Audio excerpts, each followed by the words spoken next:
Nous sommes sur la piste d'un petit aérodrome à 2 pas de Clermont-Ferrand. Gilbert Cochet est professeur en biologie dans un lycée de la région. Mais c'est avant tout un amoureux des fleuves. Avec sa femme Béatrice, il s'apprête à survoler l'une des rivières les plus sauvages de France. Dernière mise au point de l'itinéraire avant le décollage. On va rentrer dans les gorges, ici, au niveau du oui. Thor. Ouais. Et ensuite, on va suivre au plus près le cours de l'Allier dans les gorges. Et c'est le long de ce parcours qu'on va essayer de voir la position des bancs de gravier. Pour ce vol, Béatrice est aux commandes. Pourtant, ce n'est pas une pilote professionnelle. Comme Gilbert, elle est enseignante. Mais elle a passé son brevet de pilote pour l'aider à observer la nature vue du ciel. Fonction qui delta sur le H34, prêt au départ.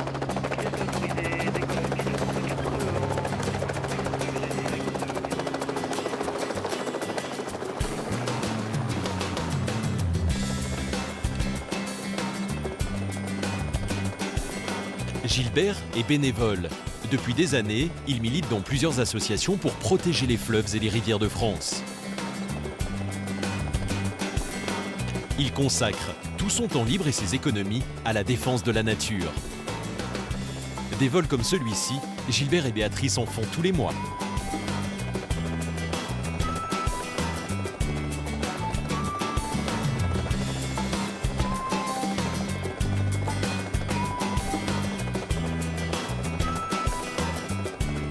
Direction le sud de l'Auvergne, non loin du Puy-en-Velay, à la limite de la Lozère.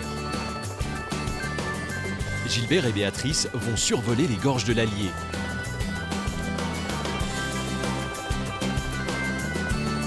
Dans ces plateaux volcaniques, les eaux de la rivière ont creusé un site naturel exceptionnel. Gilbert a découvert ces gorges sauvages il y a 30 ans. Depuis, il poursuit un rêve un peu fou. Il veut donner à ce site une reconnaissance prestigieuse. Ce qu'on voudrait arriver à faire, et alors ce serait vraiment merveilleux si on obtenait ce résultat, c'est d'arriver à faire classer ces gorges au patrimoine mondial de l'UNESCO. Je crois que là, on aurait un très très bel exemple à fournir au monde de cette harmonie entre l'homme et une rivière naturelle, la dernière vallée sauvage. Gilbert veut faire classer ce sanctuaire, car c'est un milieu fragile qui abrite des espèces en danger. À commencer par un poisson de légende, le saumon. Cette rivière est l'une des dernières en France où l'on en trouve encore. Aujourd'hui, Gilbert et Béatrice repèrent les zones favorables à la reproduction des poissons. Au bout d'un quart d'heure de vol, ils trouvent enfin ce qu'ils recherchent. Là, il y a un très beau banc de sable, tu le vois sur la gauche, là. Ouais, très bien. Donc, j'essaye d'inventorier les bancs de sable qui se sont formés suite aux dernières crues. Ce sont des zones très propices pour la reproduction des saumons. Parce que quand les saumons libèrent les œufs doivent se fixer entre des grains de sable, entre des grains de gravier. Ces bancs de sable sont indispensables à la survie de l'espèce. Mais l'homme a bouleversé une grande partie de la rivière et les a fait disparaître sur des kilomètres en construisant ce barrage.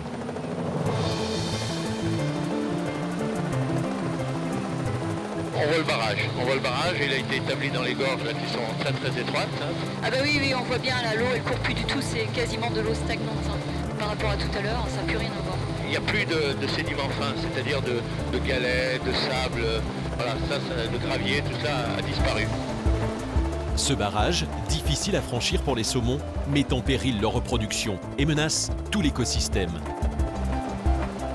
C'est la seule retenue sur près de 400 km de rivière. Sans cet obstacle, la rivière retrouverait son état naturel et la dernière population de saumons de l'Allier serait préservée.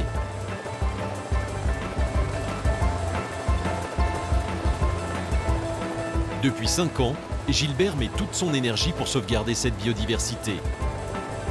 Quand il n'est pas au lycée, il va à la rencontre de ceux qui se battent sur le terrain pour défendre ce territoire.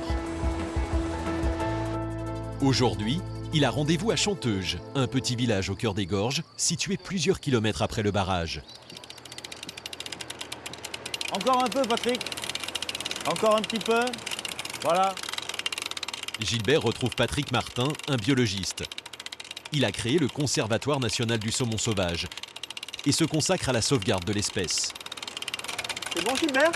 Ça me paraît bon, ça me paraît bon. Grâce à ce système astucieux que l'on appelle un tambour, Patrick capture de jeunes saumons. Avec Gilbert, ils vont vérifier s'il y a eu reproduction. Aujourd'hui, le saumon sauvage a quasiment disparu. Pourtant, au siècle dernier, on en comptait une centaine de milliers dans ces gorges. C'était une véritable ressource. Le roi de l'Allier était célèbre dans toute l'Europe.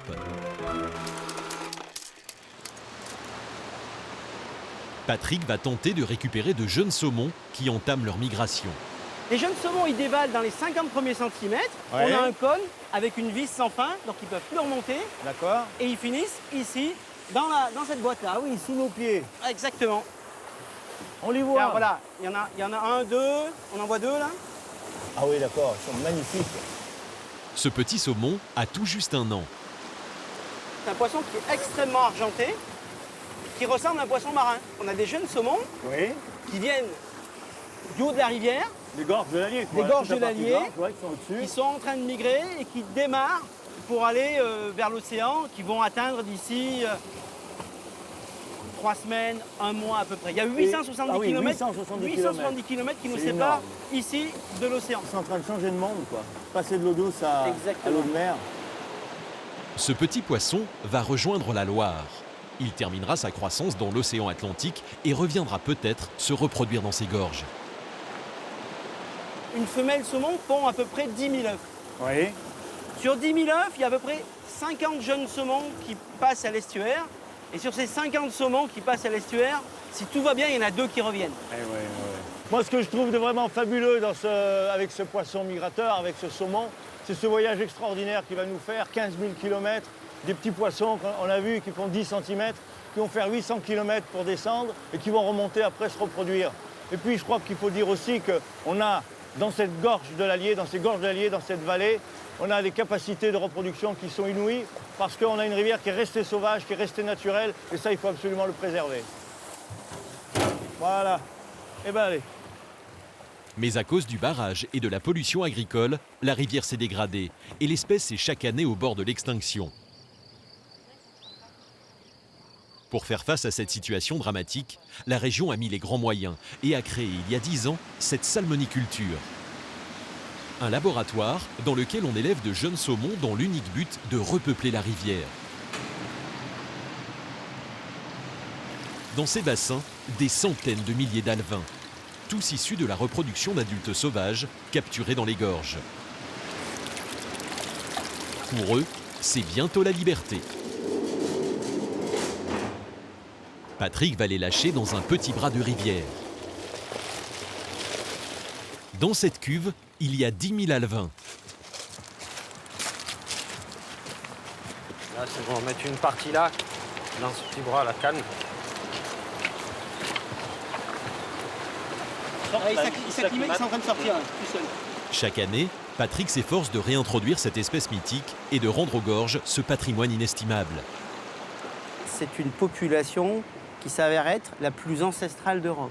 À l'époque où le Groenland, la Norvège et l'Écosse étaient couverts de glace, on avait du saumon il y a 15 000 ans, 17 000 ans ici sur le Haut-Allier. Cette population, les généticiens nous l'ont montré, s'est maintenue là pendant ces 20 dernières milliers d'années. Si on n'est pas capable de maintenir dans ce dernier siècle cette population, c'est qu'on aura vraiment porté atteinte à notre environnement de façon globale. Donc se battre pour le saumon, c'est clair que c'est aussi se battre pour la qualité de l'eau, la qualité globale de l'environnement de ce territoire.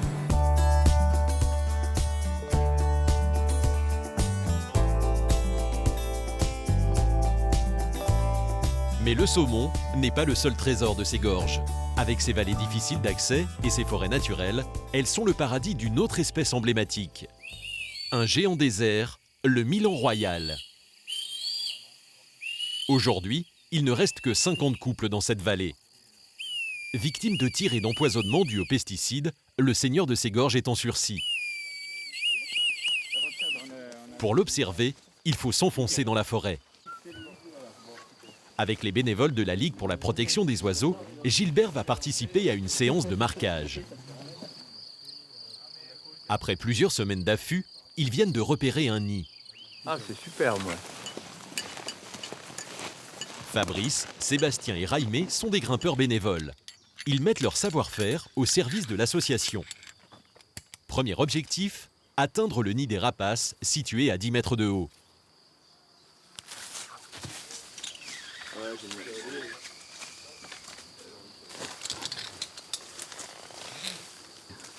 Et c'est pas évident avec le lierre. Pendant ce temps-là, les milans, ils bougent pas du tout. Hein. Ils restent collés sur le fond du nid. Combien il y en a, Fabrice? Il y a 2 petits. D'accord, 2 jeunes. Bon, c'est bien. Ah, il y a un œuf aussi, sous le premier. Ces jeunes milans ont tout juste 1 mois. Fabrice les manipule en douceur pour ne pas les effrayer pendant la descente.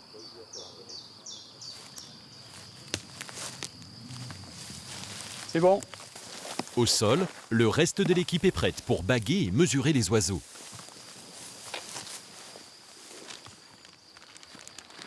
Ah, magnifique. Ouais. Ah, ils sont calmes. En fait, ils font le mort, là. Pour eux, c'est une stratégie de défense. De faire le mort. Dire je suis mort, je suis pas consommable, quoi. Là, forcément, c'est un poussin, donc il n'a pas encore acquis la taille adulte. Mais donc les plumes vont encore continuer à pousser, les ailes vont se déployer, la queue notamment. On aura un adulte qui va faire à peu près 1m50, 1m60 d'envergure. Donc on va commencer le bagage. Ce programme permet de mieux connaître leur mode de vie. En fait, on a l'impression qu'on les ennuie un peu, là, on les embête, on leur met des marques, etc. Mais c'est pour le bénéfice de l'espèce. Ça peut paraître difficile à comprendre, mais c'est surtout pour essayer de mieux comprendre ce qui se passe dans la dynamique de la population, dans le fonctionnement de la population. Après les bagues, Émeric pose ses lamelles en plastique. Une sorte de carte d'identité pour observer de loin le géant de l'Allier. Il espère ainsi mieux le protéger et enrayer son déclin. Ce qu'on voit, c'est qu'on a changé d'époque. C'est-à-dire qu'il y a quelques décennies, ne l'oublions pas, il y a 35, 40 ans, le seul rapport qu'on avait avec les rapaces, c'était de leur tirer dessus. C'est tout. C'était les becs crochus, c'était les nuisibles. Et aujourd'hui, comme on l'a vu, non seulement on les étudie, mais en plus, il y a beaucoup d'associations, une association comme la Ligue pour la protection des oiseaux, avec beaucoup de jeunes, on le voit, et qui s'investissent. Et là, moi, ça me rend très optimiste, parce que ça veut dire que tout le travail qui a été fait en amont pourrait arriver à expliquer qu'il faut préserver ces espèces et non pas les détruire, bien, a été compris. Et on a une nouvelle génération qui arrive, et cette nouvelle génération va nous montrer qu'elle est capable de construire et non pas de détruire.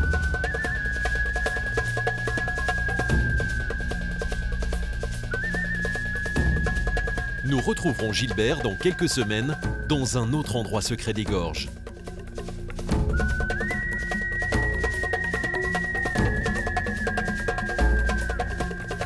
En attendant, nous partons un peu plus au nord.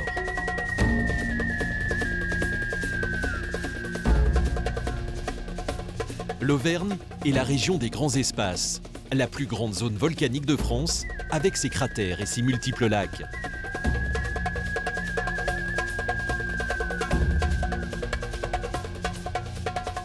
Une nature d'exception, mais aussi une région chargée d'histoire.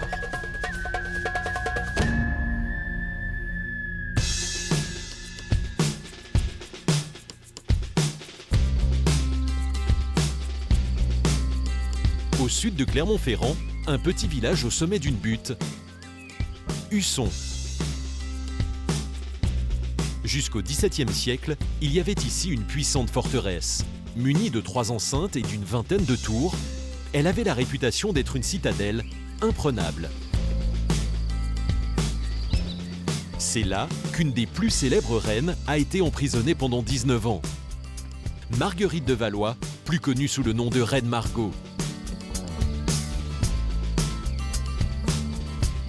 Aujourd'hui, de sa prison, il ne reste quasiment rien, sauf cette église romane.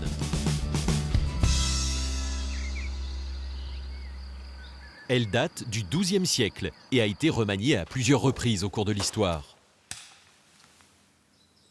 Aujourd'hui, elle est visitée par Christine Labeille, conservateur des antiquités et objets d'art de la région. Elle est chargée de recenser des milliers d'œuvres pour les faire sortir de l'oubli et les protéger. Pourtant, elle est bénévole. Avec Daniel Giraud, le maire du village, elle vient ici pour la première fois, faire l'inventaire de cette église et s'intéresse aux moindres détails. Voilà la porte que vous cherchiez, je pense. Oh, ça, c'est tout à fait exceptionnel. C'est un ventail, vous voyez, qui doit dater de l'époque de la reine Margot. Vraisemblablement pour fermer donc une niche, pour conserver les reliquaires. Elle a encore son verrou exceptionnel. Sa serrure, ici. Et puis on a les deux éléments en fer forgé également, et donc qui permettaient l'aération de la niche.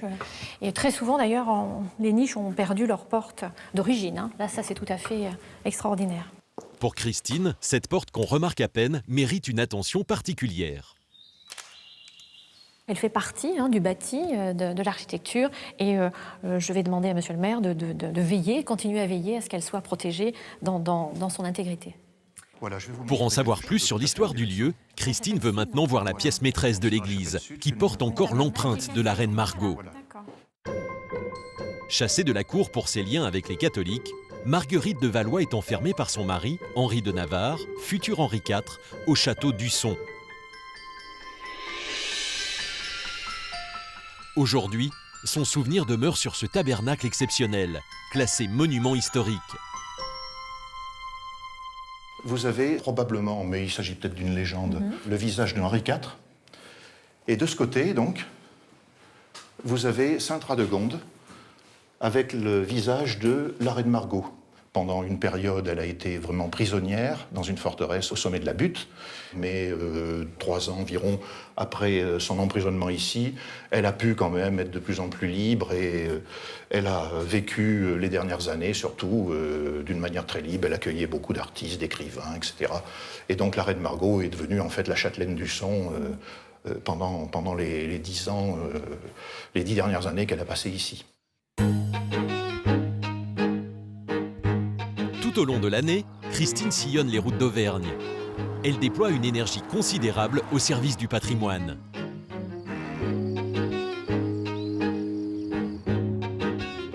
Il y a 5 ans, cette femme au foyer, mère de 4 enfants, quitte tout pour défendre bénévolement les œuvres d'art de sa région. Quand on m'a proposé donc cette mission de conservateur d'antiquités et objets d'art, eh bien, je crois que cette passion en fait, qui sommeillait en moi, eh bien, j'ai vraiment pu l'exercer. Et je crois réellement à ce travail, à ce travail de terrain en fait, que je fais ici sur ce territoire, à convaincre, à découvrir enfin, les objets, convaincre les différents acteurs en fait, du patrimoine. Il y a vraiment un résultat tout à fait positif puisqu'on a découvert de nouveaux objets et donc on a à nouveau un patrimoine à préserver. Christine ne se contente pas de repérer les œuvres, elle se bat aussi pour les conserver telles qu'elles étaient à l'époque. Et c'est parfois un véritable challenge. Exemple, au château de Villeneuve-Lambron, près d'Issoire. Une construction imposante, édifiée à la fin du XVe siècle par un certain Rigaud d'Oreille. Ce diplomate fut l'intendant de 4 rois de France, dont François Ier. Dans la galerie de la cour, ces étonnantes peintures murales.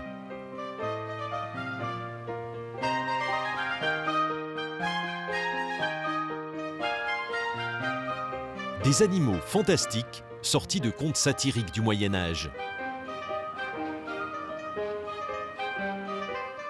À l'intérieur, de multiples décors peints, miroirs de la puissance et de la réussite du seigneur des lieux.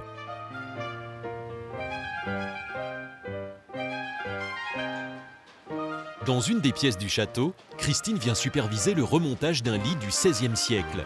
Il vient d'être restauré. Classé monument historique, il doit être réinstallé en sa présence. Bonjour Martine. Bonjour. Martine est restauratrice. Voilà. Vous avez déjà remonté le dé, très bien. Oui, on a fait peut-être le plus difficile. Ce lit à baldaquin est très précieux. Il doit être parfaitement remonté, car l'un des plus célèbres rois de France y a probablement dormi.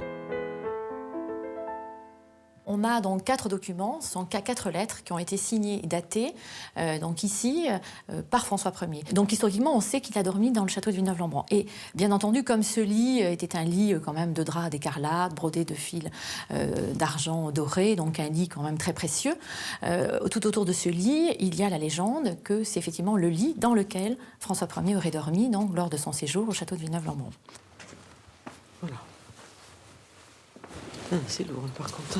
Les restaurateurs vont poser ces grands rideaux qu'on appelle des courtines pour orner le lit. Est-ce qu'il nous aurait fallu ici ? Christine dispose d'une photo du meuble tel qu'il était à l'origine, car elle veut s'assurer que toutes les pièces de tissu sont bien réinstallées. Là, c'est à nouveau le drap d'écarlate, brodé de fils d'argent doré, doublé de soie, et en fait qui permet vraiment de fermer le lit. Enfin, c'est un lit clos en quelque sorte, mais entièrement fermé de courtines, donc en tissu. À première vue, la pose des rideaux est un jeu d'enfant. Mais très vite, un détail attire l'attention de Christine. C'est pas possible qu'on voit la doublure, hein. Ah oui, c'est pas possible, hein, ça. Ça a toujours été comme ça. Enfin, ça a toujours été comme ça. Avant, c'était comme ça. Il faut forcément qu'il y ait le plus petit à l'intérieur et le plus grand qui sera bas à l'extérieur. On peut essayer. Est-ce qu'on peut les passer? On peut peut-être les passer, effectivement. Devant les professionnels, la bénévole ne désarme pas. Vous voyez ces crochets, en fait, ici, ils viennent l'un se mettre dans l'autre. Vous voyez ce que je veux dire, là? Celui-ci, il vient comme ça. Donc, en fait, c'est forcément ça à l'intérieur de quelque chose. Ça ne peut pas s'accrocher comme ça à l'extérieur. Et si on renversait, vous voyez ce que je veux dire? Si cette partie, au lieu d'être visible à l'extérieur, était mise dans l'autre sens. Ça, il faut tout reprendre, quoi. Mathieu, tu passes à Christine obtient gain de cause. Pour résoudre le problème, les restaurateurs modifient la structure même du lit. Vous avez? Ouais. Je te mets juste l'angle. En cours de montage, on s'est aperçu qu'il y avait une étape qui avait été... Là, ce que je vais faire, c'est que où le ciel de lit avait été mal monté, en fait. Voilà, c'est bon, on baisse maintenant. Voilà. Tout semble rentrer dans l'ordre, mais Christine reste vigilante.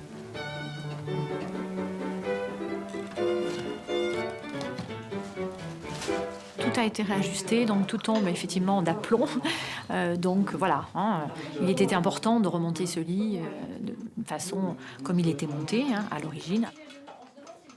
Grâce à la ténacité de notre conservateur bénévole, ce lit a retrouvé son éclat d'antan. Et Christine peut repartir pour une nouvelle mission.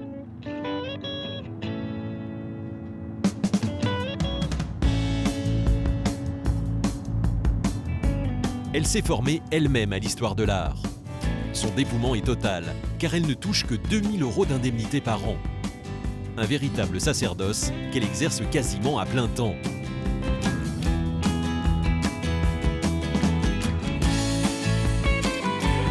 Sans jamais compter ses heures, été comme hiver, elle poursuit sa route. Nous la suivons au pied des volcans d'Auvergne.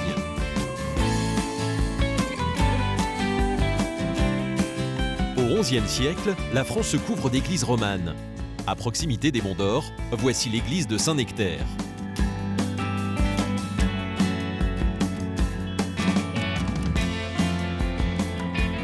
L'une des plus belles de la région, avec son chevet et ses petites chapelles.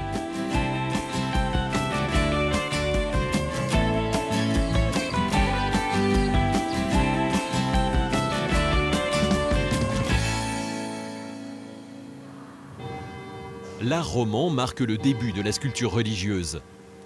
Dans la nef, une centaine de colonnes munies de chapiteaux sculptés. De véritables bibles de pierre. Mais ce qui intéresse Christine, c'est un autre trésor. Une pièce unique au monde. Le buste de Saint Bodime. Christine vient vérifier son état, car il doit s'envoler pour une exposition aux États-Unis. Elle a donc fait venir Fabienne Dallava, une restauratrice, pour l'examiner. Voilà l'œuvre exceptionnelle de Saint Bodime. Il est sublime, voilà. Il nous éblouit. Il est en très bon état. Fabienne est l'une des meilleures spécialistes des pièces d'orfèvrerie en France. Mais elle découvre ce buste pour la première fois. Je trouve que ce Saint-Baudim a une présence tout à fait extraordinaire, un peu proche, moi je vois comme de celle des idoles. Il est là pour impressionner, pour attirer l'attention, pour faire même parfois un peu peur, parce que son regard est particulièrement pénétrant. Ça donne une présence presque humaine à cette œuvre. Voilà. Cette tête et ses mains qui sont fondues sont en parfait état de conservation. Alors, malheureusement, beaucoup de cabochons ne sont plus là. Oui. Et celui-ci est encore visible. Ce reliquaire du XIIe siècle est composé d'une cavité en bois recouverte de cuivre. Au Moyen Âge, il renfermait les ossements de Saint-Baudim. Il était vénéré par les foules. Ces statues étaient souvent fabriquées à partir d'éléments plus anciens. Certains historiens ont émis l'hypothèse que la tête et les mains pouvaient être plus anciennes, voire même, on a affirmé, peut-être même antiques.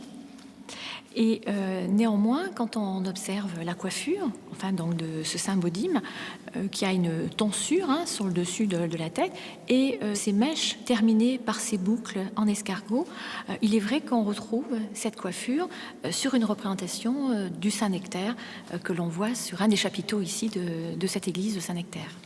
Cette mystérieuse idole surprend les visiteurs du monde entier. 5 ans après le Louvre, le musée de Baltimore va l'emprunter pour une exposition internationale. Mais la statue s'oxyde. Pour stopper la corrosion, Fabienne procède à un traitement d'urgence. Donc je le fais là où ça se voyait le plus. Là, exactement où la dorure est usée et où le cuivre s'est altéré. Comme ça, il est prêt pour le voyage.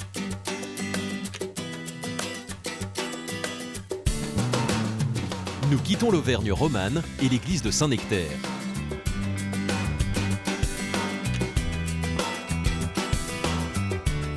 Retour dans les gorges de l'Allier où nous allons retrouver Gilbert Cochet.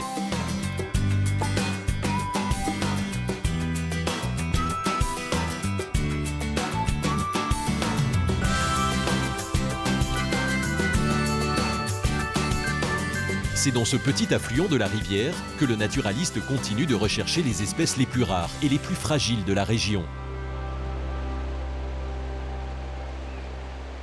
Dans cette rivière, Gilbert et Patrick Martin veulent s'assurer de la qualité de l'eau. Pour cela, ils partent pour une pêche inattendue, la pêche aux moules. Les eaux sont nettement plus hautes que d'habitude. Ouais, il y a eu des orages hier au soir, mais ça suffit pour légèrement troubler l'eau et en tout cas monter le niveau de 5-6 cm. Avec son curieux appareil, Gilbert cherche une espèce rarissime, une moule perlière. Elle a besoin d'une eau extrêmement pure pour se reproduire. C'est un excellent indicateur de l'état de la rivière. Seuls les connaisseurs comme Gilbert arrivent à la dénicher. Les berges, en période de crue, c'est quand même les endroits qui sont les mieux protégés. Au centre, ça dégage, tout est emporté, tandis que là, elles peuvent se réfugier. Ah ben, voilà. Alors c'est seulement une coquille qui vient de l'amont, bien sûr. Mais voilà, elle ne s'est pas retrouvée là par hasard. C'est un endroit un peu plus calme. De dépôt. De dépôt, exactement. Cette coquille renfermait peut-être une perle. Mais si les perles ont fait la réputation de l'espèce, elles ont surtout causé sa perte. Il y a une perle de qualité pour 1000 moules. Et puis il faut bien savoir que les moules, il faut les ouvrir, donc les tuer, les détruire pour récupérer cette perle. Alors c'est toute une histoire ancienne. On raconte que Jules César est allé en Angleterre uniquement pour ça, pour aller chercher des perles. On raconte que Marie de Médicis, pour le baptême de son fils, elle avait une robe avec 40 000 perles. 40 000 perles, ça veut dire 40 millions de moules perlières qui ont été détruites. Voici les robes et les parures ornées de perles qu'ont portées les dames de la cour à l'époque des reines Médicis.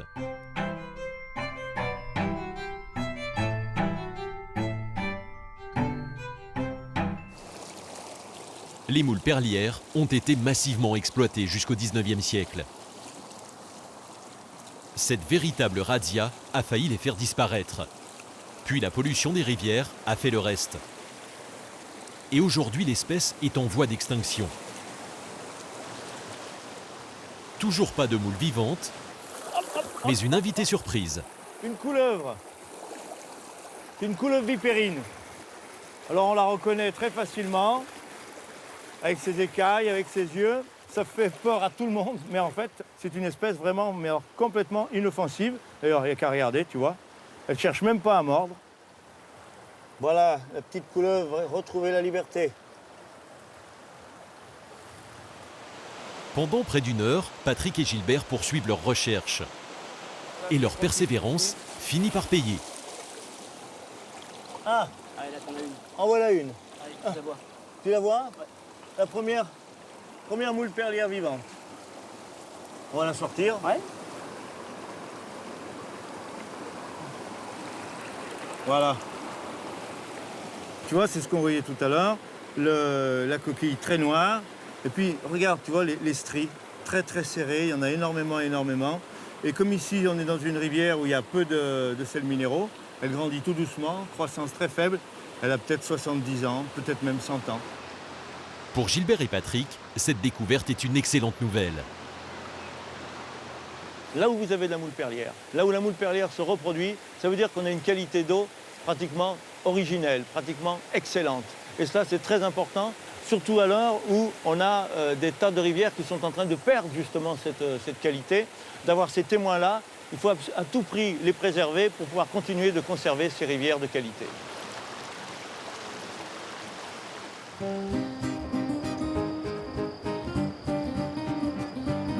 Sur les hauteurs, la dernière vallée sauvage offre d'autres richesses.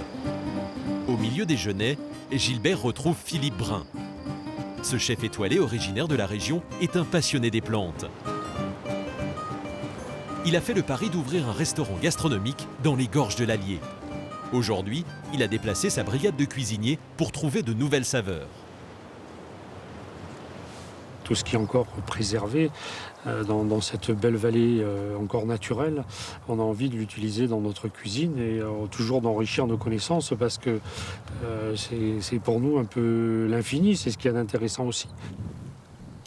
Dans ces gorges, tout est à portée de main, car la forêt n'est pas exploitée et les plantes poussent en toute liberté. Oui. Pour faire de nouvelles découvertes, Philippe compte sur Gilbert. Voilà le Sedum telefium. Sedum, c'est une plante grasse en fait. Et alors, quand on la coupe, ben voilà, on voit bien que c'est gorgé d'eau en fait. Comparativement à une autre feuille qui serait beaucoup plus fine. Puis alors, on met ça sous la dent. Oh là là. Oui, elle a un goût assez neutre, un goût gai, rafraîchissant. En passant à la centrifugeuse, peut-être voir ce qu'on peut obtenir comme jus. Bon, il faut, ah oui, c'est vrai, j'ai pas pensé. D'accord. Ah oui. Il n'y a même pas besoin de la cuire, là. Philippe et ses cuisiniers partent à la recherche d'une saveur aujourd'hui oubliée. On va se répartir un petit peu, on va chercher sur toute cette zone-là. Un petit trésor bien caché dans la terre. Une plante utilisée autrefois que Gilbert veut à tout prix leur faire redécouvrir. Ah, il me semble que je sens quelque chose, tu vois. La perle des gorges de l'Allier. On voit la partie souterraine un peu plus claire, et tout au fond, il y a la fameuse noisette de terre. La noisette de terre, une sorte de tubercule comme la pomme de terre, au goût surprenant. On racle toute cette terre et en dessous, on va voir apparaître quelque chose de blanc. On croque là-dedans, mais c'est extraordinaire, quoi. Et c'est vrai que quand on en a goûté une, plus jamais on oublie l'image de la plante. Et dès qu'on voit ça, on se met à gratter, on s'en met plein les ongles, mais on est content, on a notre petite noisette de terre. Comme Gilbert, les jeunes cuisiniers se prennent au jeu. Avec la tige. Eh oui. Faut avoir le coup de main, on pourrait dire.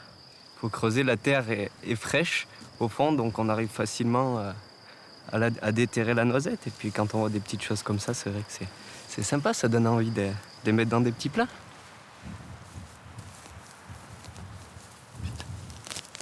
Ça a goût de noisette.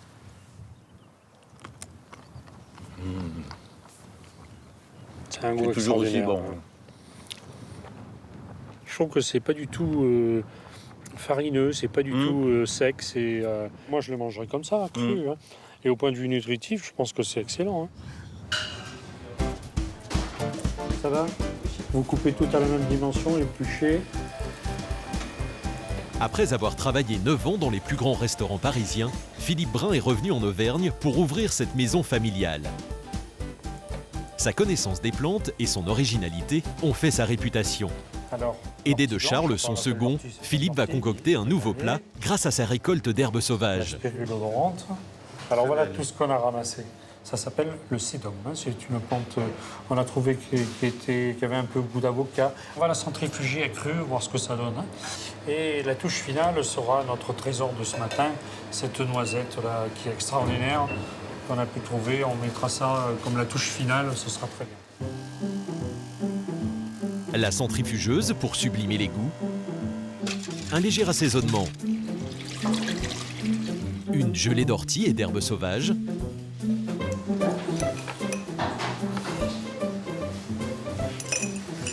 Un balai de queue d'écrevisse. Et en point d'orgue, le caviar des gorges de l'Allier, la noisette de terre. Ce qui est intéressant, c'est qu'on travaille la plante sur plusieurs formes et je pense qu'on a vraiment le goût restitué de la plante. On l'a à la fois en sommité, on l'a en petite salade, on l'a en gelée.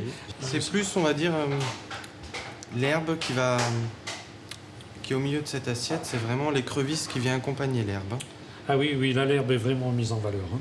Si on peut retranscrire la nature dans les assiettes, je crois qu'on n'a pas tout gagné, mais un petit peu. Retour dans la partie la plus sauvage des gorges. Avec ses kilomètres de rapide, l'Allier est le paradis des passionnés des sports d'eau vive. Aujourd'hui, Gilbert a embarqué avec les guides de rafting pour les sensibiliser aux richesses de leur patrimoine.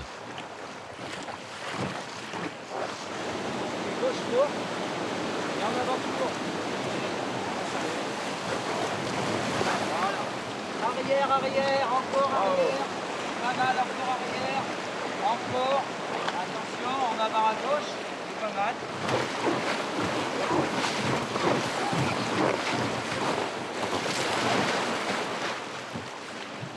Là, oui, le passage est intéressant. Là. Puis il est long. Hein, on a ce long toboggan, là. C'est superbe. C'est là qu'on se rend compte qu'il y a quand même une sacrée puissance. Ah oui, hein, les cours d'eau, hein, c'est... Gilbert profite des guides pour prendre le pouls de la rivière.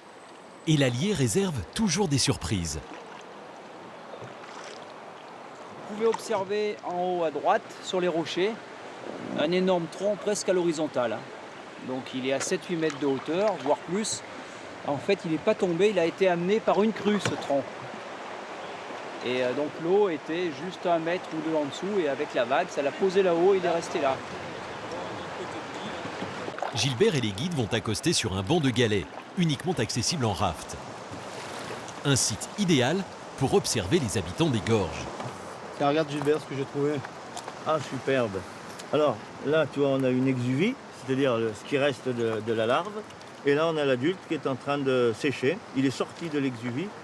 Et, alors, tu vois, les deux yeux ne sont pas jointifs, ils ne se touchent pas. C'est donc une libellule de la famille des gonfidés. C'est une famille qui ne vit que dans les rivières naturelles, qui fonctionne bien, c'est très important. Maintenant, un cours de géologie improvisé. Vous voyez, vous avez une cassure fraîche, des gros cristaux clairs, c'est du feldspath. Ensuite, des cristaux noirs, c'est du mica. Et puis, entre des cristaux presque transparents, c'est le quartz. Donc, nous avons affaire à un granit. Quand on est sur un cours d'eau, surtout un cours d'eau comme l'Allier qui fonctionne encore entièrement librement, c'est-à-dire que les sédiments descendent, viennent jusqu'à nous, sur 1 mètre carré de plage, vous pouvez faire la géologie de tout le bassin versant, donc de l'Allier et de ses affluents. Autre temps fort de cette descente, l'observation du Milan royal. Tiens, Anne, si tu veux le voir.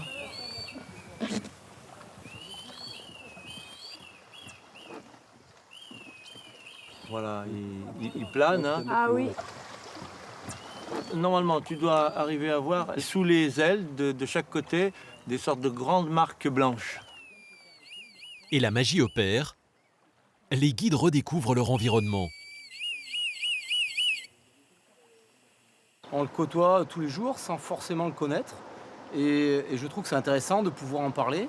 Les gens vont pouvoir voir la rivière d'une autre manière et s'y intéresser, donc revenir ou demander plus de choses. Donc c'est vraiment intéressant et important pour nous d'avoir cette formation. Au fil de l'eau, ils portent un regard différent sur leur rivière. L'occasion pour Gilbert de faire passer quelques messages à ces professionnels de la nature. On sera bien meilleur qu'aujourd'hui à partir du moment où on pourra se dire on peut protéger, on peut préserver, on peut laisser la nature elle-même toute seule dans certaines zones. Inlassablement, Gilbert poursuit sa quête pour faire classer ces gorges exceptionnelles.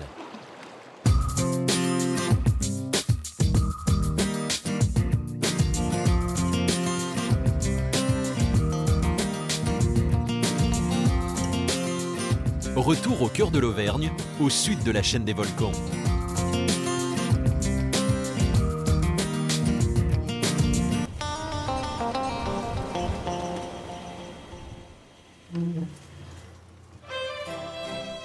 Au pied des montagnes, bienvenue dans cet étonnant jardin à l'anglaise. Nous sommes au château de Parentigna, chez l'une des plus vieilles familles de la région, la famille de Lastic. Présente à la cour de Louis XIV, elle décide de faire de ce château une demeure de prestige au début du XVIIIe siècle. Avec sa succession d'avant-cours, de cours et de jardins, le château de Parentigna s'inspire directement du château de Versailles.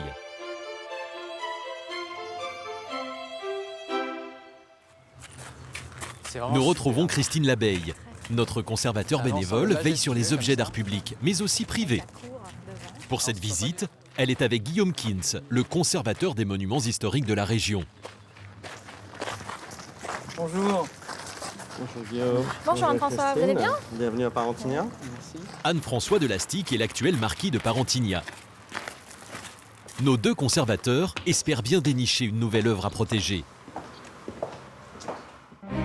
Le marquis conserve de nombreux objets qu'utilisaient ses ancêtres. Et chaque génération a enrichi le château.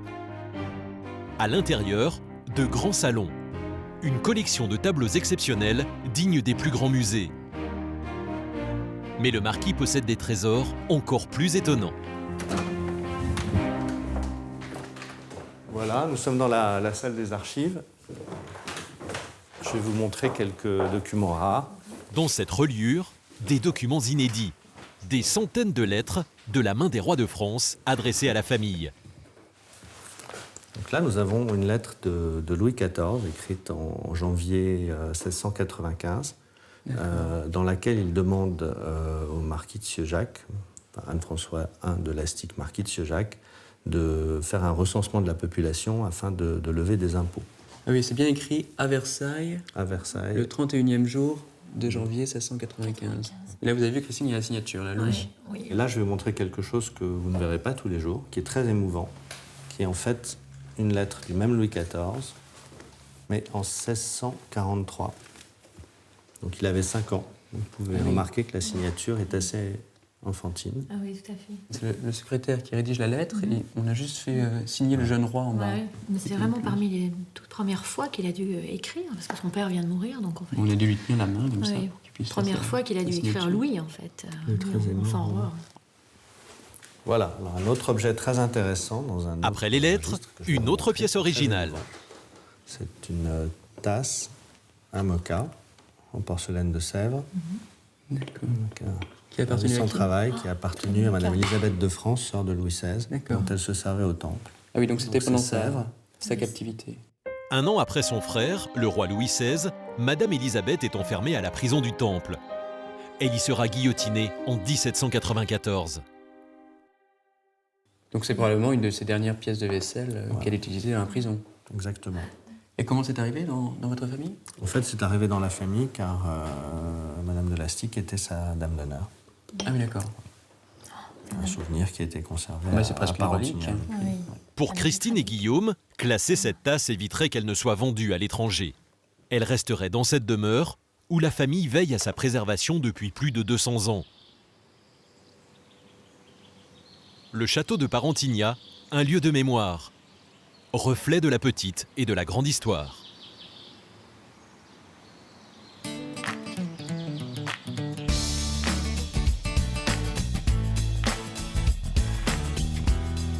Christine et Guillaume ont maintenant rendez-vous à une centaine de kilomètres de là, dans l'un des sites les plus célèbres de la région.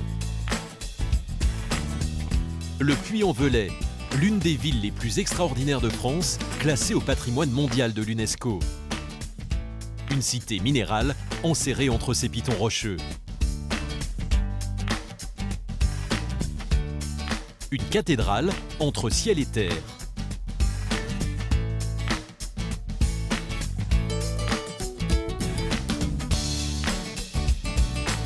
Depuis le 8e siècle, la ville du Puy est célèbre pour son pèlerinage, auquel ont participé les plus grands rois de France, comme Charlemagne ou François Ier.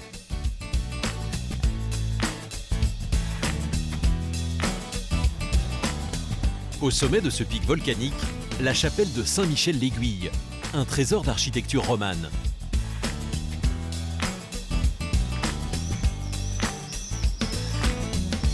Durant des siècles, le Puy-en-Velay a été l'un des plus importants pôles chrétiens en Occident. La ville est célèbre dans toute la France pour son culte de la Vierge et ses nombreuses processions.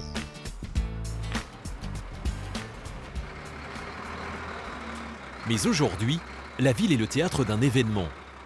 Dans ce camion, un tableau de première importance pour les habitants fait son retour à la cathédrale. Guillaume, le conservateur des monuments historiques, et Christine sont sur le pied de guerre pour accueillir cette œuvre aux dimensions peu communes.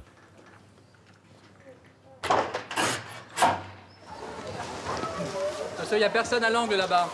Il va chasser sur la gauche. Hop, à plat. À plat. Et doucement, hein, le moins de choc possible, s'il vous plaît. Le tableau mesure 6 mètres de long et pèse plusieurs dizaines de kilos. Les deux conservateurs doivent s'assurer qu'il arrive en bon état. 3, 2, 1, c'est bon. Allez. Car il est classé monument historique. Parfait, stop. On pose. Sa restauration a été financée par l'État et Guillaume ne peut se permettre aucun impair. Levez. Attention, stop. Après 1 heure d'effort, le tableau rejoint l'Hôtel-Dieu, un bâtiment qui jouxte la cathédrale. C'est un tableau qui est très grand, donc en fait il est difficile à manipuler. En plus c'est de la toile, donc on risque de le percer. Et puis c'est un peu la mauvaise surprise, mais l'emballage était un peu limite. Voilà. Il devait être 6, on n'était que 3, donc ça fait partie des aléas qui arrivent, mais après pour c'est stressant. Ce tableau date de 1860. Il met en scène la procession qui eut lieu lors de l'inauguration de la statue Notre-Dame de France au sommet de la ville. Pour les habitants du Puy, le retrouver est un véritable miracle, car il avait été abandonné pendant 30 ans, roulé dans un coin de la cathédrale. Christine a supervisé sa restauration. Pour elle, c'est une victoire. C'est très émouvant et assez exceptionnel de voir le tableau qui revient, d'autant que je l'ai vu à des étapes différentes, parce que je l'ai vu quand il a été décidé de le restaurer, dans l'atelier en fait, pour suivre chacune des étapes de sa restauration, et aujourd'hui il arrive ici entièrement restauré. Donc c'est un véritable moment d'histoire de la ville du Puy qui est enfin offert à toutes les personnes donc, qui pourront venir l'admirer ici à l'Hôtel-Dieu du Puy.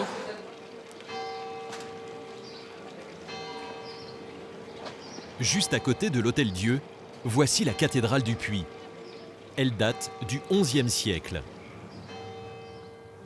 Depuis le Moyen-Âge, elle exerce une étrange fascination sur les fidèles. Avec sa façade polychrome et ses mosaïques aux fortes influences orientales. Elle est entièrement construite en pierre volcanique.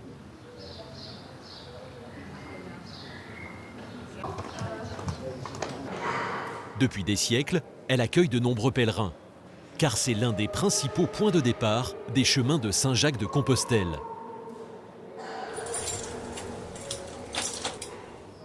En plus de sa mission pour l'État, Christine travaille aussi pour le diocèse. Elle est accueillie par le père Emmanuel Gobillard, le recteur de la cathédrale, qui la guide sous le porche. Une architecture originale, dotée d'un escalier monumental, unique en son genre, qui permet d'accéder directement au sanctuaire. On rentre par l'escalier qu'on appelle l'escalier du ventre. Au cœur même de... C'est la seule cathédrale au monde où on rentre directement dans le cœur. L'objet qui intéresse notre conservateur bénévole est en haut de ces marches. Un trésor qui, depuis des siècles, déplace les foules, la Vierge Noire. Depuis le Moyen-Âge, cette mystérieuse statue fascine les visiteurs du monde entier. Celle-ci date de la fin du XVIIIe siècle. La précédente a été brûlée pendant la Révolution française. Pour élucider l'énigme de sa couleur, il faut remonter jusqu'à l'autel de cette petite chapelle. Sur ce tabernacle, une copie de la Vierge d'origine, réalisée à partir d'une description et d'un croquis ancien. Voilà à quoi ressemblait la Vierge Noire avant qu'elle ait été détruite à la Révolution, en juin 1794. On voit qu'elle est très différente de la Vierge romane qu'on a vue tout à l'heure. C'est une Vierge égyptienne, avec un casque oriental, avec des yeux en verre, des pupilles et des iris inversés, un nez aquilin, un manteau oriental, des inscriptions arabes koufiques sur la manche gauche, donc très différente de celle qu'on a vue tout à l'heure. Saint Louis l'aurait ramené au cours d'une croisade, l'aurait ramené au puits et leur en aurait fait cadeau au sanctuaire. Il l'aurait ramené d'Égypte ou en tout cas d'Afrique du Nord-Ouest. La Vierge Noire, une étonnante Vierge orientale, à l'origine de l'un des plus importants pèlerinages de France.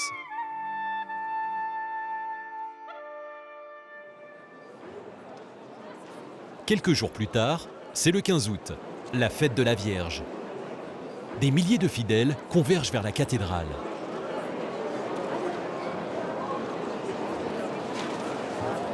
Au même moment, dans cette chapelle discrète, vous êtes les bâtons qui seront en tête avec la croix. Vous allez vous mettre tous les deux, voilà, puisque ça va bien ensemble. Donc commencez par descendre. Et je vous rappelle, attention à la porte qui est basse. Hein, voilà. Ces personnes vêtues de blanc font partie de la confrérie des pénitents, qui existe depuis 1584. Ces habitants du Puy consacrent une grande partie de leur loisir au service de l'Église et aux fêtes religieuses. Dans quelques minutes, ils vont participer à la procession de la Vierge Noire dans les rues du Puy. Pendant ce temps-là, à la cathédrale, pour sœur Élisée, le rituel est immuable.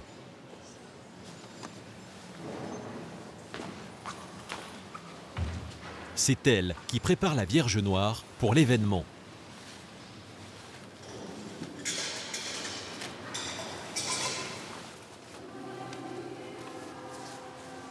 Cette statue est classée monument historique.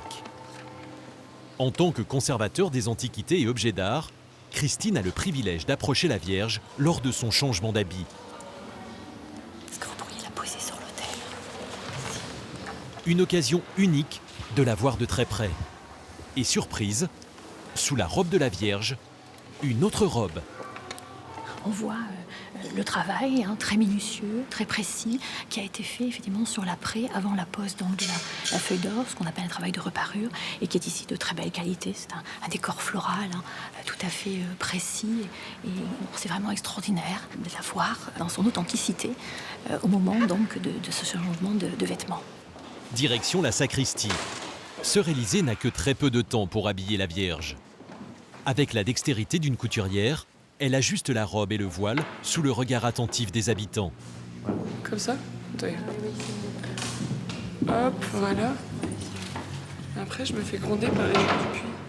Parce qu'ils disent que je lui cache son visage. Là, c'est bon. Voilà. Sœur Élisée a choisi cette robe pour cette fête particulièrement solennelle. C'est un des manteaux les plus traditionnels, qui était très abîmé et qui a été refait il y a une dizaine d'années, complètement par les sœurs de la Visitation. Il y a 25 manteaux, on essaye de les mettre tous dans l'année, donc de passer. Et puis quand il y a une grande fête comme Saint-Pierre-Saint-Paul par exemple, c'est des martyrs, on la met en rouge. À chaque célébration, la Vierge Noire change de tenue. Ainsi préparée, elle est emmenée par les pénitents. Non, tu peux pas faire ça, on passe pas là. Non. Ce sont eux qui sont chargés de porter la Vierge en procession.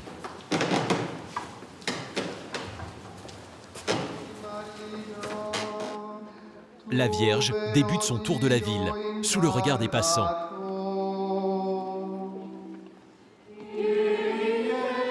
Un chemin qu'elle va parcourir à plusieurs reprises pendant 3 jours. Et auquel vont assister près de 30 000 personnes.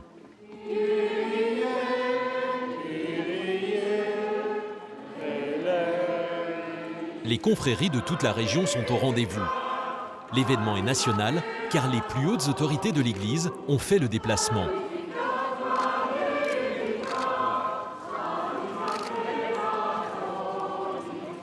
Des processions comme celle-ci, il en existe des dizaines en Auvergne. Mais celle du Puy est la plus impressionnante.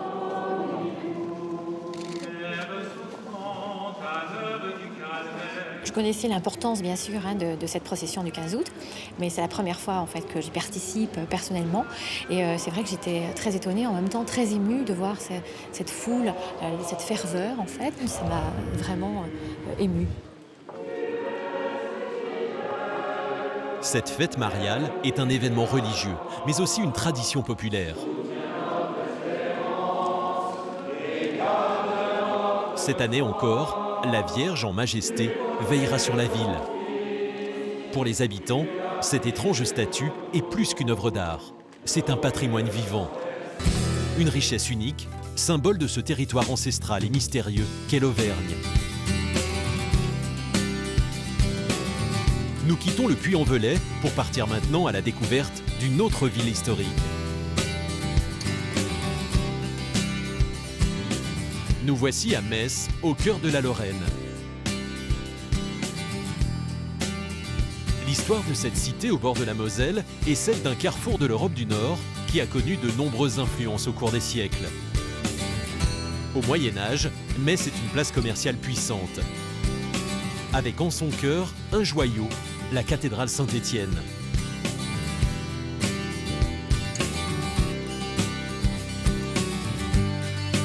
Elle abrite la plus importante collection de vitraux au monde. Au XVIIIe siècle, une somptueuse architecture classique transforme la vieille ville.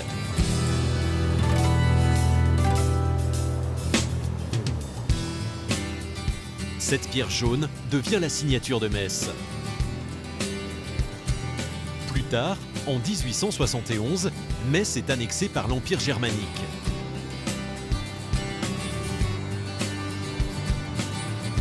En un demi-siècle, les Allemands construisent ici un patrimoine exceptionnel.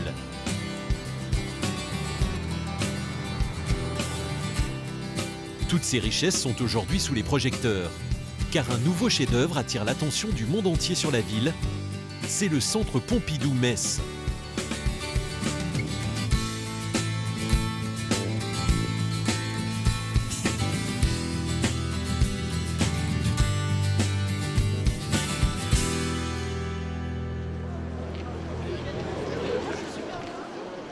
Depuis son ouverture, le succès du centre dépasse toutes les espérances. On attendait 1000 visiteurs par jour. Ils sont jusqu'à 4000 venus de toute l'Europe. Et on est venu tout du nord du Grand-Duché de Luxembourg. On vient de Belgique. Je viens d'une petite ville d'à côté, à peu près à 20 km de Metz. Au lieu de se déplacer sur Paris pour regarder des grands musées, nous maintenant on a notre musée à nous, le Pompidou, quoi. Il y a une fierté pour les Lorrains d'accueillir un musée ou dans tous les cas un centre artistique aussi important que ça. Je pense que la Lorraine déjà en est fière, la Moselle et puis les Messins aussi.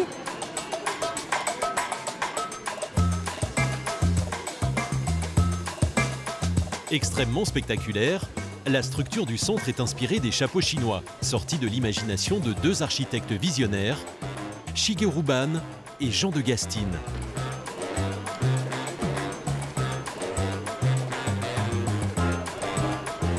À l'intérieur, 3 galeries de 100 mètres de long s'ouvrent sur la ville et ses grands monuments. Elle relie le musée à Metz et à son patrimoine historique.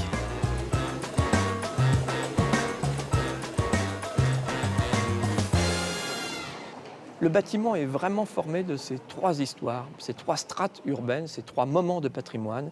La ville de demain, la ville allemande du 19e, 20e siècle et la ville médiévale, la ville classique. C'était vraiment ça que souhaitaient les architectes. Et on est toujours surpris lorsqu'on découvre le centre Pompidou-Metz d'avoir ces magnifiques perspectives sur la ville.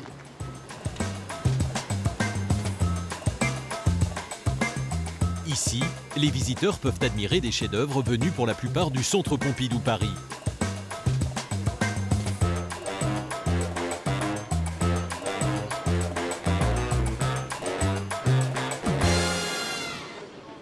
Emmanuel, vous êtes plus bas. Ouais. Aujourd'hui, Laurent Lebon et ses équipes sont en pleine opération d'accrochage. Ouais, ça va très bien là. Dans cette galerie, on a eu beaucoup de fréquentation. Donc il faut faire très attention à créer une sorte de logique de ricochet visuel et en même temps une grande fluidité. Et mettons le Bonnard là, un peu plus à droite, lui au centre, et puis mets le Giacometti à gauche. Alors, qu'est-ce que ça donne? Bon, c'est pas mal. Parfait. Bon. Faisons un dernier tour pour voir si on va avoir un flash. Aujourd'hui, ce musée a donné à la ville une dimension internationale. La ville de Metz a peut-être changé un peu d'image grâce à nous. C'est peut-être pas totalement faux de dire qu'avant le centre Pompidou-Metz, quand on était à New York ou à Tokyo, on ne savait peut-être pas où totalement placer la Lorraine et encore moins Metz. Peut-être que depuis le centre Pompidou-Metz, en tout cas dans un certain milieu culturel, on commence à mieux nous situer sur la carte européenne culturelle. Depuis l'ouverture du centre en mai 2010, c'est toute la ville qui profite de cette nouvelle notoriété.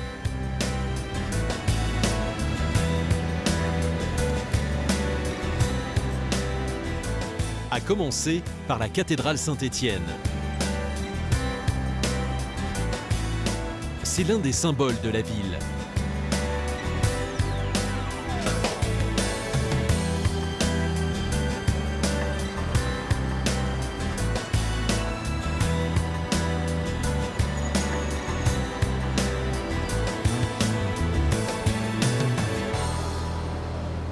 Un véritable trésor de l'art gothique. Aujourd'hui, une partie de l'édifice est en cours de restauration. C'est la tour de la Mute.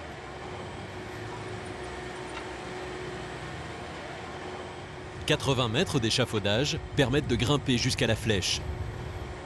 Un privilège exceptionnel rendu possible uniquement lors des restaurations, 2 fois par siècle.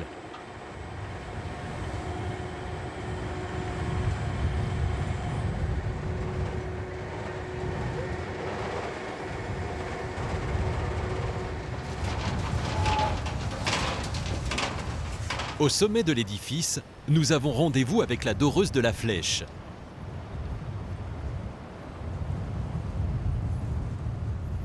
Originaire de Lorraine, Anne Dufala a 32 ans.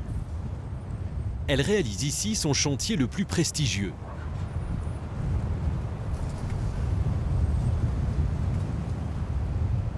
Ce matin, elle doit faire le point avec l'architecte en chef des monuments historiques, en charge de la cathédrale.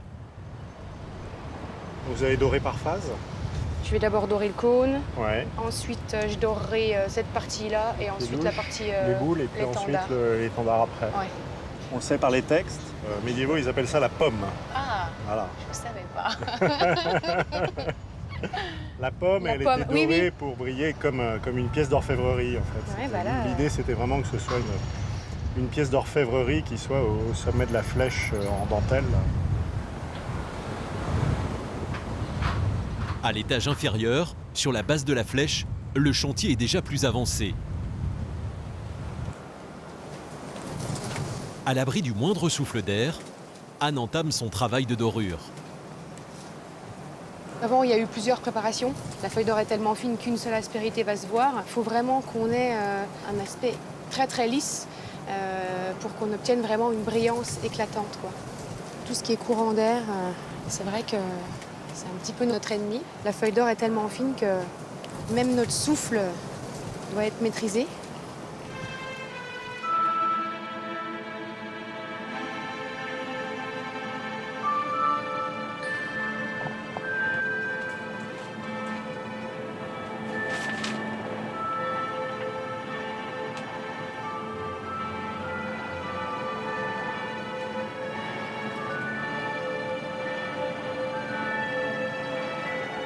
il ne faudra pas moins de 1000 feuilles d'or pour recouvrir toute la flèche, soit 14 grammes en tout.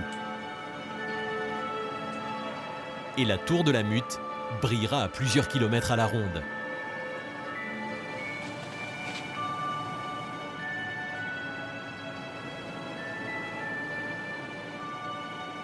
On est fiers de participer à la restauration d'un superbe monument tel que la cathédrale, de passer derrière d'autres personnes qui ont fait la même chose, on pense à eux. J'ai hâte de montrer le travail là à mes enfants. Ils le verront d'en bas forcément, quand l'échafaudage sera enlevé. C'est vrai que je vais leur dire, voilà, c'est ça que maman elle est venue faire pendant quelques semaines. C'est vraiment du visible. Là, en l'occurrence, ça va briller de loin. Donc c'est vrai que on est fiers.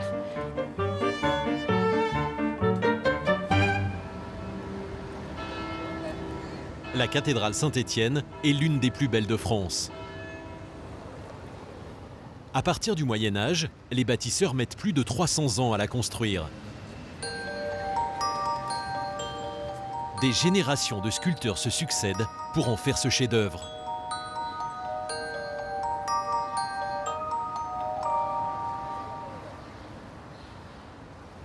Mais la vieille dame de pierre est victime du temps et des intempéries. Certains éléments menacent de tomber. Elle doit être restaurée et nettoyée pour retrouver sa belle couleur.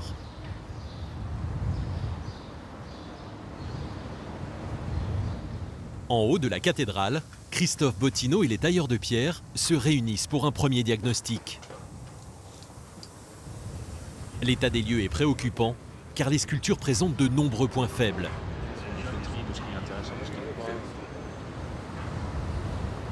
Pour chaque bloc, Christophe Bottineau doit faire un choix, remplacer ou restaurer. Certains blocs présentent des défauts, ils contiennent des littéreux à l'intérieur. Que la terre, au fur et à mesure, s'en va, ça laisse un creux qui se fragilise. Alors comme tout ça reçoit une charge verticale, bien sûr, le risque, c'est qu'à terme, ces parties-là s'ouvrent. Celle-là, déjà, voilà, on voit tout de suite. Vous voyez, il suffit juste de mettre la main dessus et on voit à quel point elle est altérée. Cette pierre, c'est la pierre de Jaumont. Sa couleur ocre, chaleureuse, est emblématique de Metz. Pour lui redonner son éclat, les sculptures sont nettoyées centimètre par centimètre. Un travail très minutieux qu'il va falloir réaliser sur les innombrables ouvrages de pierre. Après avoir traité les lichens, un souffle d'air puissant suffit pour que la pierre retrouve sa couleur.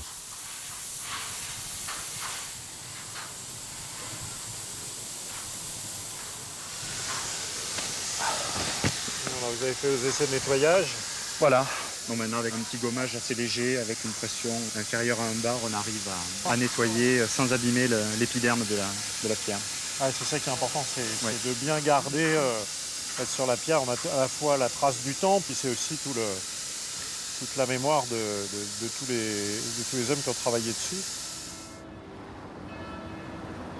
Christophe Bottineau travaille ici depuis 8 ans. Mais il n'a pas oublié son émotion lorsqu'il a découvert pour la première fois l'intérieur de la cathédrale.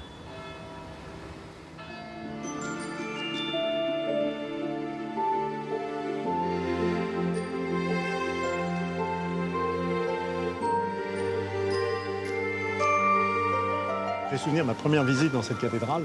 Une fois passé le portail de la Vierge, à ce moment-là, on est aspiré vers le ciel, vers les voûtes. Il y a cet effet que l'on ne retrouve pas dans beaucoup d'autres cathédrales. Lorsqu'on va à Paris, à Reims, au contraire, c'est le cœur qui attire, c'est le regard est porté au lointain, à l'horizontal, alors qu'ici, on est tout de suite aspiré dans les hauteurs.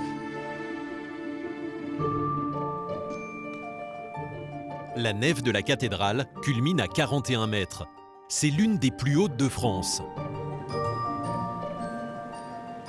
Mais ce qui fait la fierté des Messins, c'est cette incroyable collection de vitraux.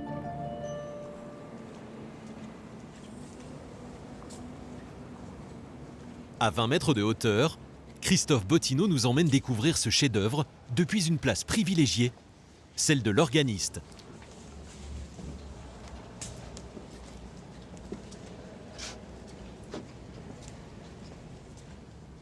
Ici, on est dans un lieu absolument magique dans la cathédrale, puisque on a cette vue magnifique sur cet ensemble de vitraux unique au monde. 6500 mètres carrés de vitraux, la plus grande collection. La matière est réduite au strict essentiel pour porter la structure, et tout le reste n'est qu'un remplissage de verre coloré.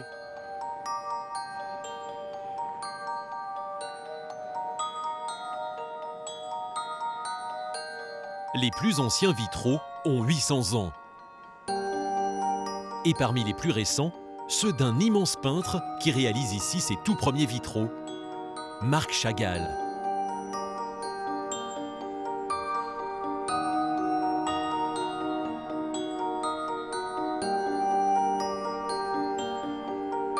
Tous ces chefs-d'œuvre ont donné à la cathédrale son surnom, la lanterne du bon Dieu.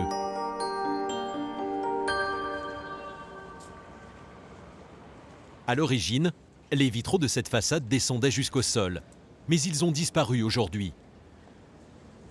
J'ai un regret, au fond, c'est de ne pas avoir connu la grande rose occidentale avec la paroi vitrée toute hauteur, ce qui en faisait un ensemble absolument unique au monde. Imaginez 42 mètres de vitraux avec une simple petite porte pour permettre à l'évêque de passer depuis son quartier jusque dans la cathédrale. Ça devait être un ensemble absolument prodigieux.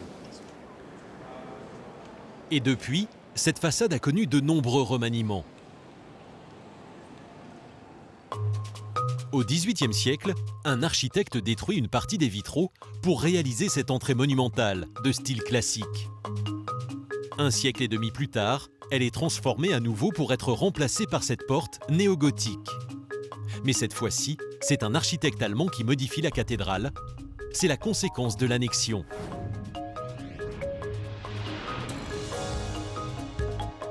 En 1871, en effet, la France a perdu la guerre contre l'Empire germanique. Une partie de la Lorraine, dont Metz, est annexée par les vainqueurs.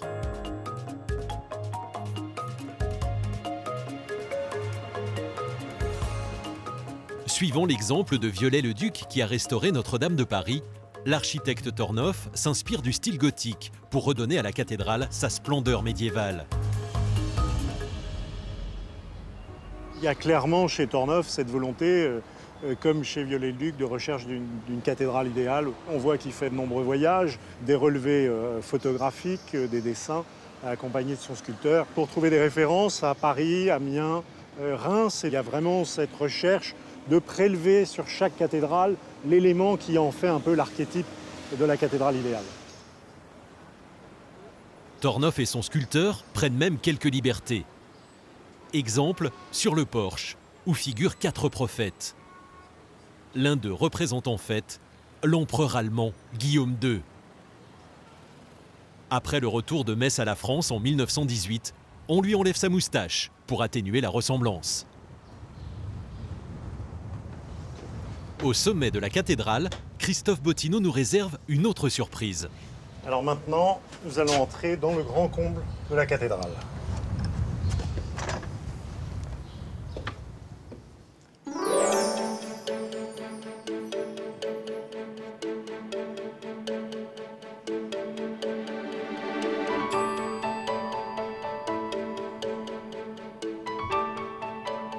Alors voilà, nous sommes dans le grand comble, au-dessus de la nef. Ce grand comble charpenté qui mesure plus de 120 mètres de long, près de 20 mètres de haut. C'est un immense vaisseau à lui seul, un ensemble construit en charpente métallique fin 19e siècle à la suite d'un grand incendie qui a ravagé le comble 18e en 1877. Un ensemble d'une finesse et d'une élégance époustouflante. Cette charpente est construite exactement en même temps que la tour Eiffel. Sa légèreté permet d'accentuer les pentes du comble.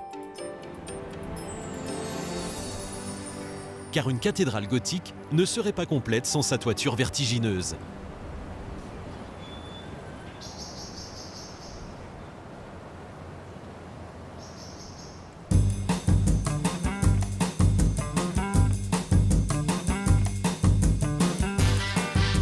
Avec l'annexion, la ville est devenue la porte d'entrée de l'Empire germanique. Elle doit être le symbole de sa puissance.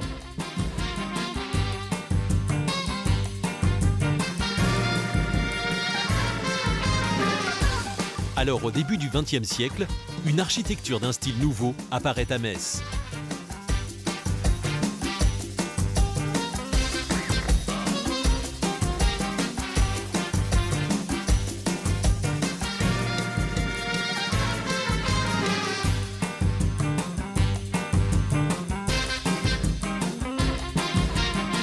L'un des bâtiments emblématiques de ce style néo-roman rhénan, c'est la gare. Un édifice exceptionnel construit en 1905. Ses proportions sont monumentales. Avec ses 400 mètres de façade, c'est une des gares les plus spectaculaires de l'époque. Son architecte lui donne des allures de cathédrale.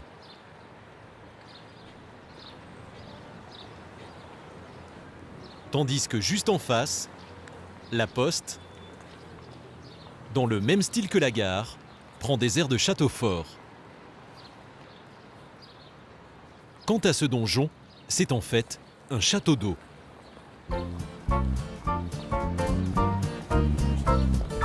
Cet ensemble est l'œuvre de Guillaume II. Avec cet édifice, il veut afficher la modernité de son empire. À l'époque, le chemin de fer est synonyme de progrès. Alors, il fait de la gare un véritable palais pour recevoir les délégations officielles.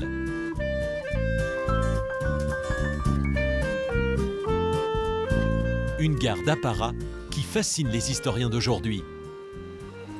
On peut très bien imaginer Guillaume II arrivant par train spécial sur le quai numéro 1 et entrant par cette porte monumentale et qui arrive dans ce pavillon construit spécialement à son intention. Donc on va pousser la porte, on peut admirer la structure, les ferrures.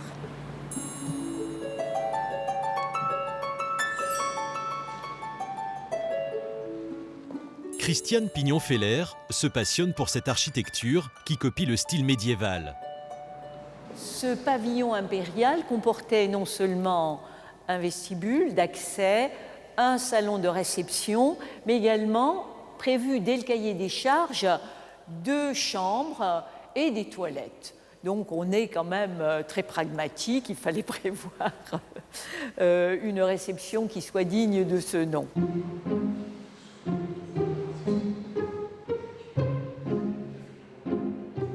Dans ce décor grandiose, Guillaume II va jusqu'à se prévaloir d'un personnage mythique de l'histoire. Charlemagne. Un symbole qu'il utilise pour rassurer les Français. Charlemagne fait la liaison entre la fondation de l'Allemagne et de l'Empire, du Saint-Empire romain germanique, et la France. Il est à la fois perçu comme empereur en Allemagne et en France.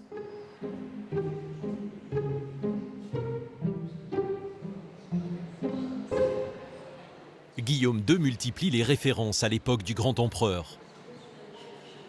Sur le vitrail, derrière Charlemagne, les détails de son palais d'Aix-la-Chapelle. Et dans la salle des pas perdus de la gare, les voyageurs d'aujourd'hui peuvent apercevoir en levant la tête ces mêmes ornements de style roman, comme ces claustras ou encore ces petites galeries.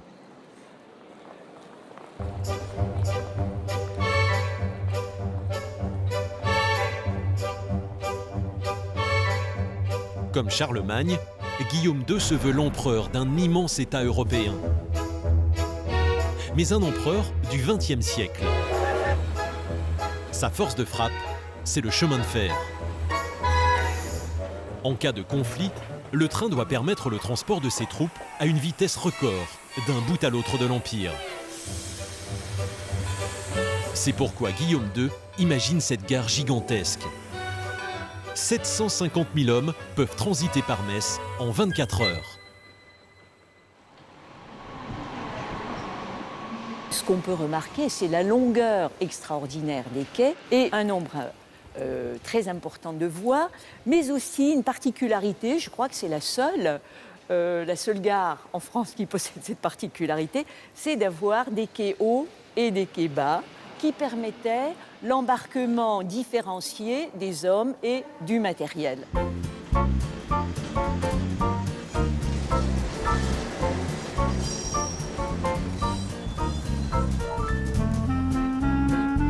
En liaison étroite avec la gare, s'ouvre à l'époque un autre chantier d'envergure.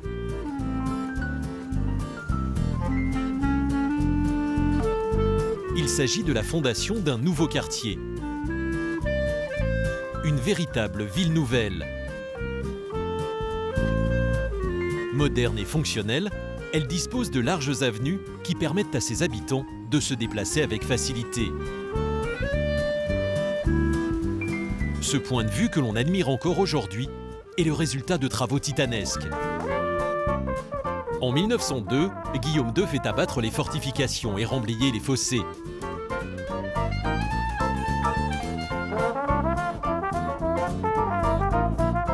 À la place, on construit l'artère principale de la nouvelle ville, le Ring. Un boulevard circulaire à l'exemple de Vienne. Aujourd'hui, le Ring existe toujours. C'est l'avenue Foch, l'une des plus prestigieuses de la ville.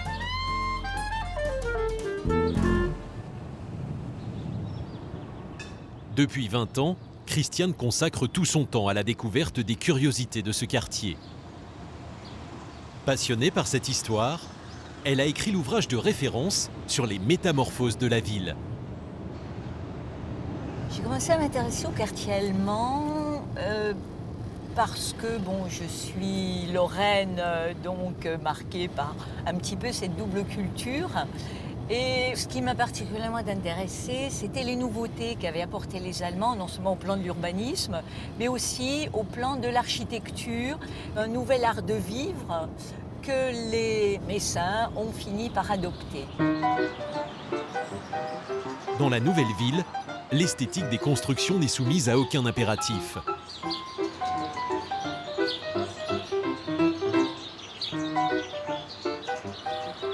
Des architectes venus de toute l'Europe en profitent pour s'exprimer librement.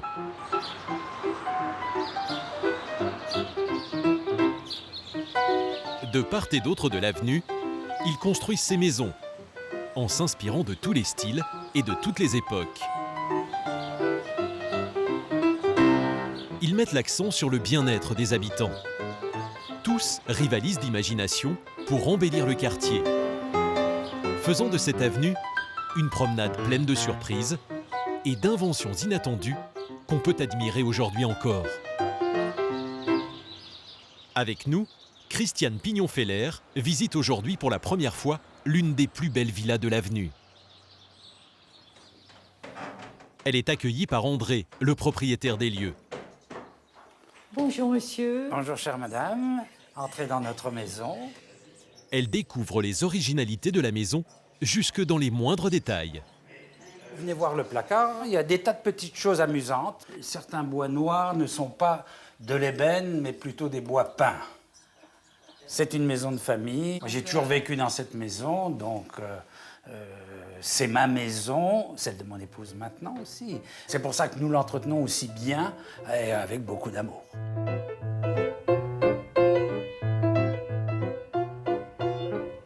Cela fait 2 générations que la famille se transmet ce patrimoine.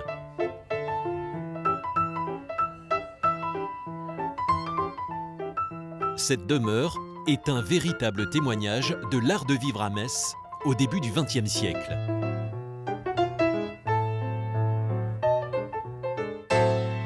On commence par se préoccuper de la famille et du bien vivre de la famille. Par exemple ici, ces beaux windows, ces ouvertures qui sont presque des jardins d'hiver.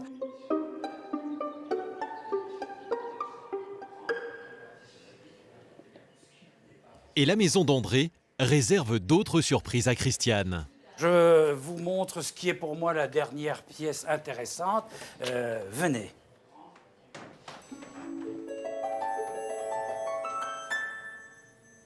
Ah là, on est vraiment dans l'art nouveau, ce beau bois à la couleur si chaude, avec les marqueteries florales, c'est vraiment extraordinaire. Je ne sais pas si c'est un lupin, ça, Je non? pense que c'est un lupin. Le traitement de ce lupin, on est déjà dans l'art déco, donc déjà dans les années 25, alors que là, on est en 1905. 20 ans d'avance.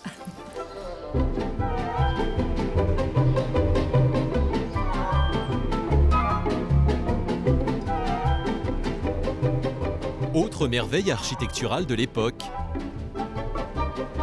à 20 km du centre de Metz, voici l'étonnant château de Landonvillers, édifié en 1905.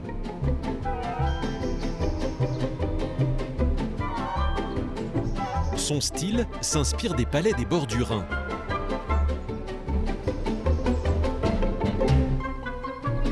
Si ce château est encore debout aujourd'hui, on le doit à Norbert Vogel, son propriétaire actuel. Ce Lorrain, passionné d'histoire, a sauvé de justesse ce chef-d'œuvre, menacé de ruine.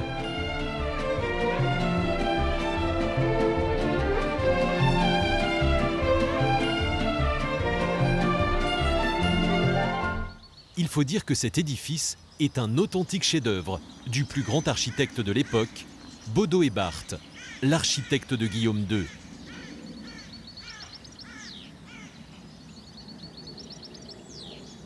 Un château digne d'un empereur, selon le souhait de celui qui l'a fait construire, le riche industriel John von Haniel. Il a rencontré Bodo Ebhardt, qui s'occupait de la reconstruction du Haut-Königsbourg en Alsace. Et on pense que John von Haniel lui a dit « Écoute, construis-moi aussi mon petit Haut-Königsbourg ». Donc à ce moment-là, on a greffé cette tour ronde, ce beffroi, qui culmine à 50 mètres à peu près. Et ensuite également ce donjon de style germanique, 11e, 12e siècle, pour impressionner la population dans les terres nouvellement conquises par cette splendeur en fait, de la grandeur germanique. L'aspect défensif n'est que joué ici. L'illustration la plus jolie, c'est ce jardin d'hiver. On n'imagine pas les chevaliers du Moyen-Âge, au XIe, XIIe siècle, prendre le thé à 5 heures de l'après-midi dans leur jardin d'hiver. Au fil des années, Norbert Vogel a remeublé le château avec du mobilier assorti au style néo-médiéval. Contrairement aux apparences, ici, aucun objet n'est très ancien.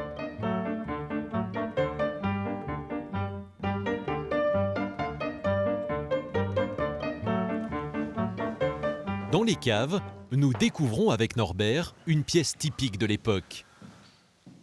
En face de ce qui devait être une chapelle d'initiation, on trouve la Trinkstube, la pièce à boire, l'endroit où on appréciait le bon vin, qui sont des endroits qu'on trouve assez souvent en Allemagne, avec ici la devise Im Wein ist Wahrheit, donc in vino veritas. Également ici une fontaine à vin, avec un système de tirette, donc c'est une sorte de pompe mais qui ne fonctionne plus. Et d'ailleurs on voit une date ici, 1906, alors vous voyez que ça fait bien plus ancien. On est toujours dans le néo, dans l'hommage au style antérieur. Au mur, des fresques sur les effets du bon vin, dans un style troubadour. On y voit même un soldat au nez rougi par l'alcool.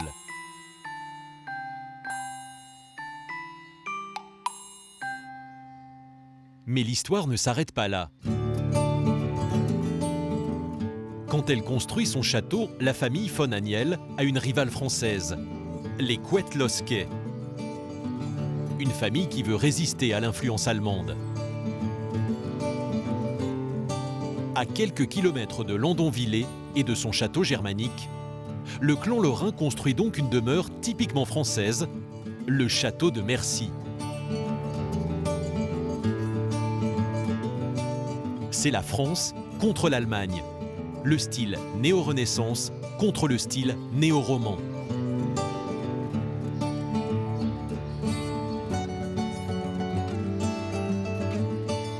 Aujourd'hui, hélas, le château de Mercy est un chef-d'œuvre en péril, dans un environnement très urbanisé.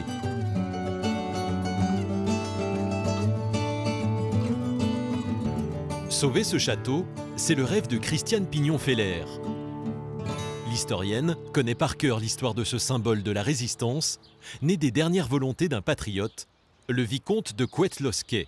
Sur son lit de mort, paraît-il, il demande à sa veuve d'employer l'argent, la grande fortune qu'il avait encore, à reconstruire le château. Et ce qu'elle en a fait, elle en a fait une sorte de résistance française en pays annexé. Elle commande au sculpteur d'orner la façade de Chardon, symbole de la Lorraine.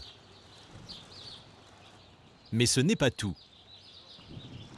On a les deux Atlantes qui soutiennent la corniche supérieure, peut-être cette douleur de l'annexé, mais cette vigueur peut-être qui est en train de naître là et qui nous fera peut-être à ce moment-là sortir de l'annexion. À l'intérieur, la veuve Coëtlosquet va encore plus loin. Elle s'oppose au style germanique par une débauche de références Renaissance typiquement françaises. Elle n'hésite pas à convoquer les symboles historiques de la lutte pour l'indépendance de la France. Jeanne d'Arc, comme chacun sait, a bouté l'ennemi hors de France. Et je pense qu'elle prend ici cette signification à côté d'un Du Guesclin qui lui aussi a bouté les Anglais hors de France. Donc il s'agit toujours de l'opposition à l'ennemi.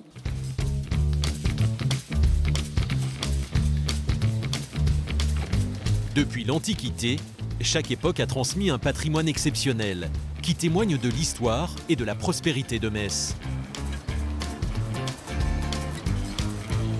Un héritage unique qui fait la richesse et l'originalité de la région.